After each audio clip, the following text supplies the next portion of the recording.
Hey everyone, welcome back to Eye Opener Society. Thank you for tuning into this new episode with this new little format thing that I'm just kind of throwing out there for everybody. We still have obviously our regular Monday episodes. We still have our Wednesday night meditation episodes. We still have the short attention span podcast. But I'm doing this as a test run and a test run only just to see if it works out good, because I'm trying to fill, as much time as I can, getting ready for when I do retire and we turn Eye Opener Society into internet radio and I got to fill space. So I'm thinking about story time and I want to go completely outside of what Eye Opener Society is about with this. So we're not going to talk about spirituality or, religion or, meditation or anything like that. I'm just going to pick something kind of random and just sit back and do a story styled podcast for you. And if it catches on, then, maybe the topics will change and whatnot. But the whole idea came because it is in that, we're getting onto this season now with Thanksgiving, Christmas coming up. It's colder depending where you are. I guess some people are lucky they're not in a colder climate, but I'm in a colder climate. You want to get yourself more cozy. And that's what I thought about, getting yourself cozy, sitting around and telling a story. And I don't mind telling personal stories, and this is kind of personal in a little strange way, but we'll get into it a little bit more. But I'm looking to do these things, like I said, for you, the audience, something different to listen to. If you just want to throw something on, to occupy some time so you can relax, that's what this is going to be about. So, without further ado, here is the storytelling time. So this goes back to my childhood, and it's kind of relating because I always was, and I still am, a very big music fanatic, and I'm still into the old 80s rock, glam rock, hard rock, heavy metal.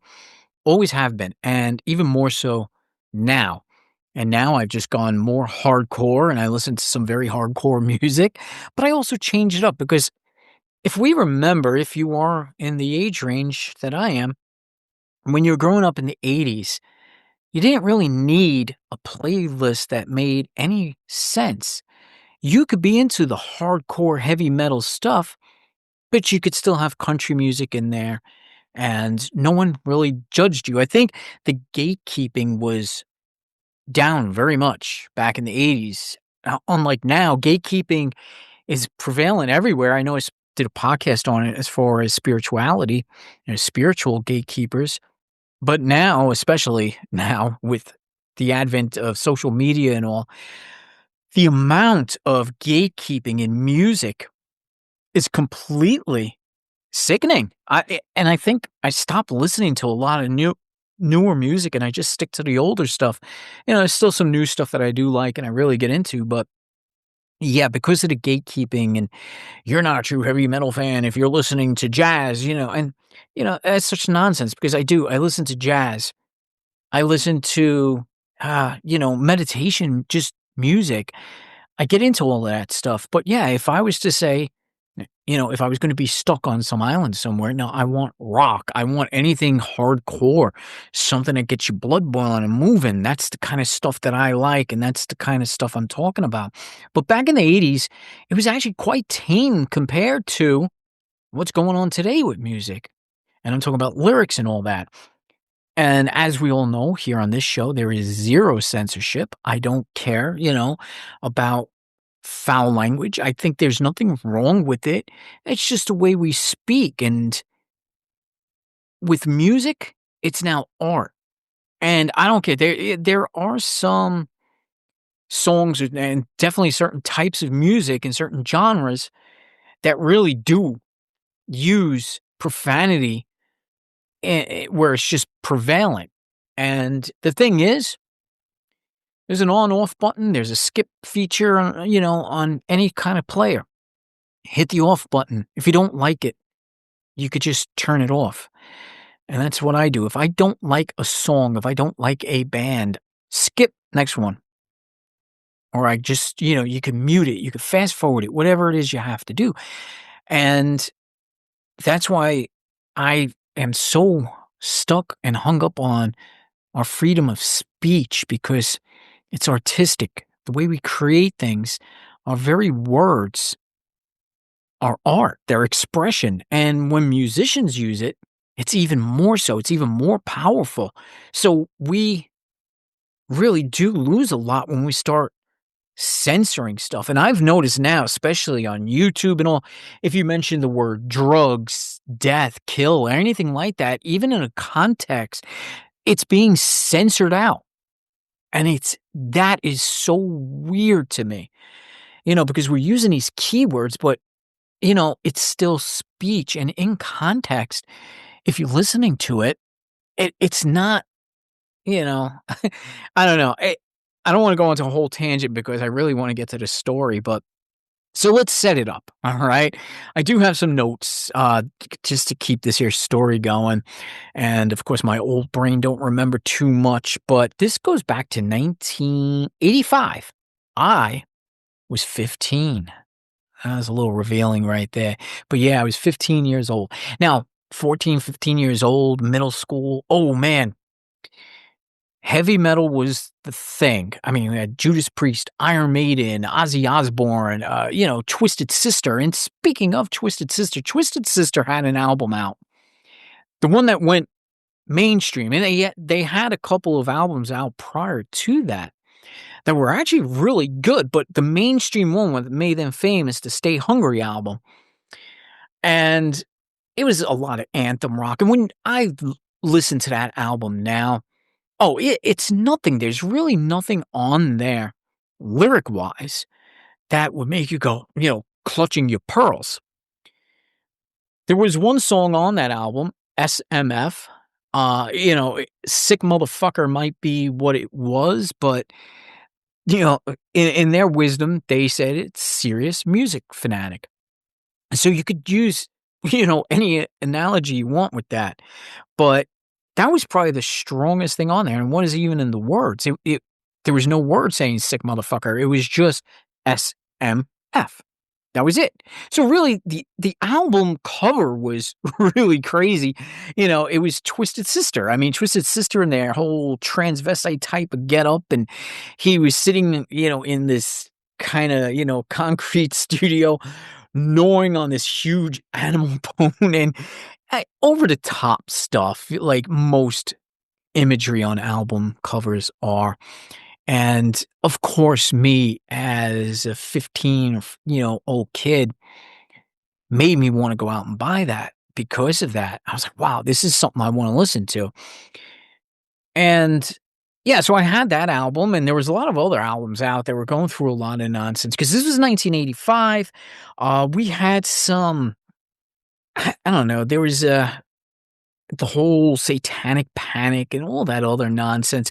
Basically, kids just being stupid like they do now, setting trends that are absolutely stupid, but I think the over policing especially from government, stay the hell out of what we listen to. It's just music. Just listen. That's all. That's all. You listen to your music. We listen to our music. And we were kids, man. We were rocking out to this stuff. It was nothing more than us just banging our heads, listening to this cool music, thinking we were the coolest people on the planet, And the whole thing was set up by this thing, the PMRC hearings, which is the Parents Music Resource Center. This was founded in 1985. It was by Tipper Gore and some of the other political spouses. Tipper Gore, obviously married to Al Gore at that time. I don't know if they still are. Who knows? These people just got together and wanting to do something. And it's always in the name of safety. It's always in the name of help. But it doesn't. This is taking away freedoms. And what they wanted to propose was that on any record album that they deemed explicit, they were going to slap these ratings on them, these big stickers, warning, explicit content. Obviously, the outcome of that because, if we look at what's going on today, but we'll get to that. So yeah, that was 1985 again. So they just and their whole idea, they wanted to warn parents about explicit music, but you know what? Here's the thing. Parents were aware of the music.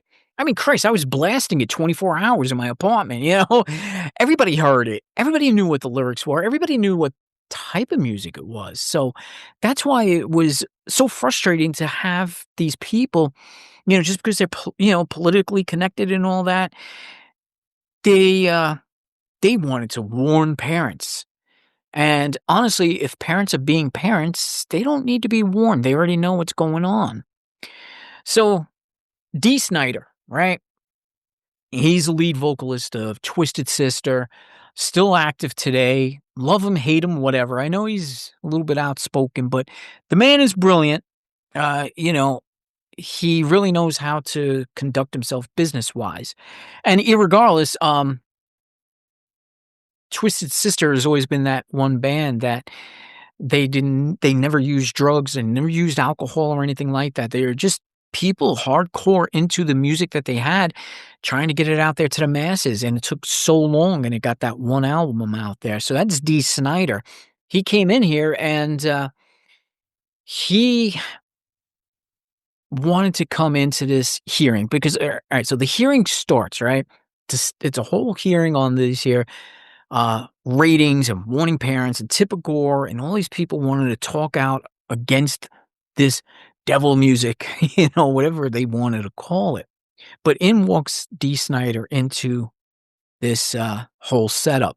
Now, I think a lot of the people that were on the, this here whole MPAA thing, I think they were looking to see if Dee Snider walked in full Twisted Sister regalia, which he did not.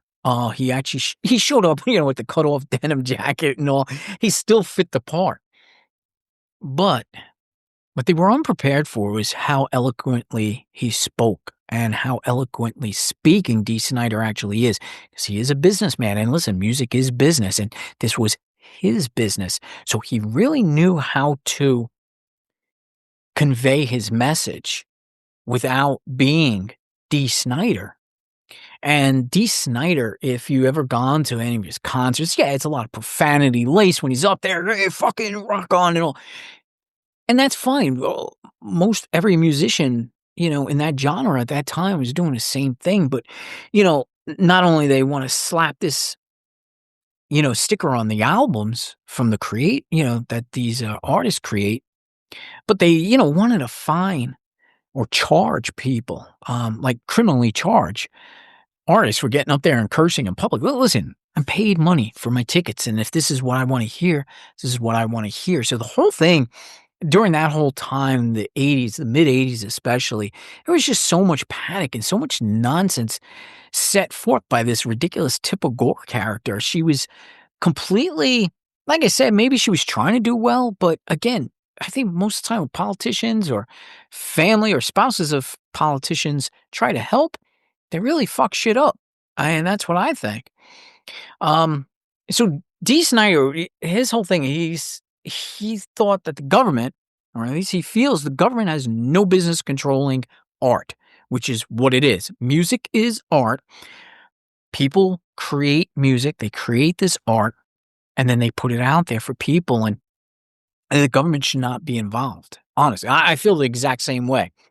Um, he also feels that parents, not politicians, should guide their kids. And that's another thing that I think we should focus on. Yeah, parents are the ones that are responsible for the kids, not police, not the teachers, not, government agencies. Let parents decide what's right. Um, so, and Dee Snider, he's married, he has kids. And again, like I said, Dee Snider set forth the rules in the whole band. They don't drink, no drugs, you know, the whole crazy rocker corrupting America thing. He kind of shut that whole stereotype down. Yeah, he was wild, art wise, album cover wise and all. But when it all started out, and again, before Twisted Sister had that album out, I'm sorry, yeah, that one album we're talking about, Stay Hungry, that's the one, Stay Hungry album. There was song and an album where the song came from called Under the Blade. I love that song because I think that was one of Twisted Sister's hardest songs, and I really enjoyed that one.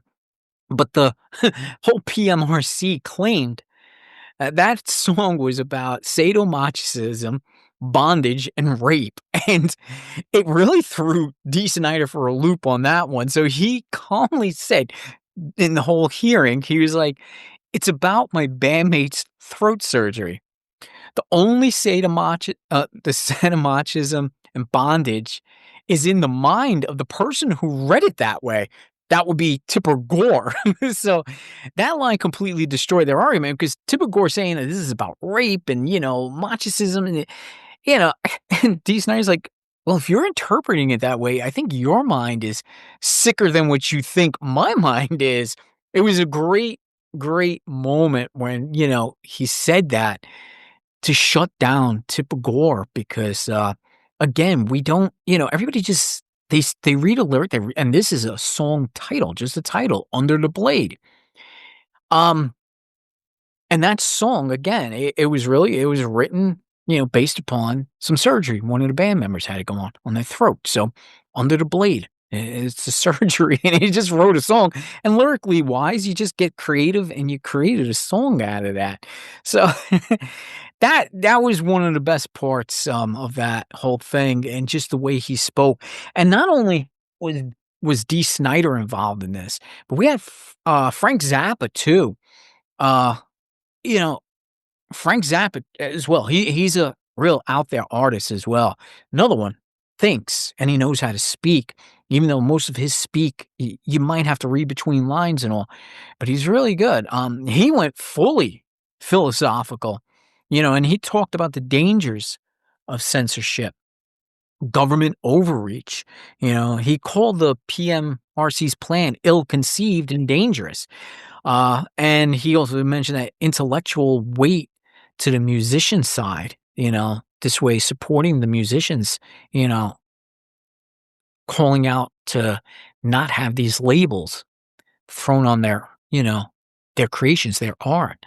Uh, and the other big surprise too, which came in as a shock, I think, to the whole PMRC and John Denver. When John Denver, this is Mr. Sunshine, on my shoulders guy. God rest his soul, man. He came in, and I think Tipper Gore and all the other people on that whole side was thinking, "Oh, this is great. This is John Denver. He's going to side with us because his music is not profanity laced. It's not devil music. So he's going to be on our side. Yay." Well, until John Denver started speaking and actually shut them down. Um, they really were expecting this clean cut guy to come in, America's sweetheart, and agree totally with them. But what he actually said, he fully opposed the PMRC. He compared it to basically book burning and book banning. That's what he was comparing it to. So that was a real shock to the whole Tip Gore side there. He warned that it was a real slippery slope for artistic censorship. And he brought up Rocky Mountain High being misinterpreted as a drug song. And that's how he explained how easily misreading art can cause moral panic. So just think about it. If you're Tipper Gore and you're talking about all this, and you got this whole committee going, and you're having this hearing, and you're thinking, wow, John Denver's walking in, and now all of a sudden John Denver just called me basically an idiot for creating this whole thing. And that was a fun moment because John Denver really just as well spoken as Dee Snider, but Dee Snider has a different image, and John Denver has this, like you said, the America sweetheart, kind of soft spoken, personality. But yeah, he was completely against it, called it book burning. Really, it's no different than the two. Uh, so of course, we all know what the outcome is, regardless of what was said, regardless of how well Dee Snider had spoken, regardless of what John Denver, Frank Zappa had said, or anything like that. They still passed this whole regulation that, yeah, oh, albums got to be labeled. We got to put these stickers on them, um, but in the end, it was a win-win, lose-lose kind of situation, I think, for everybody. Um, what happened, what I don't think anybody in the whole, typical Gore family there thought was going to happen. What resulted in having these stickers put on albums?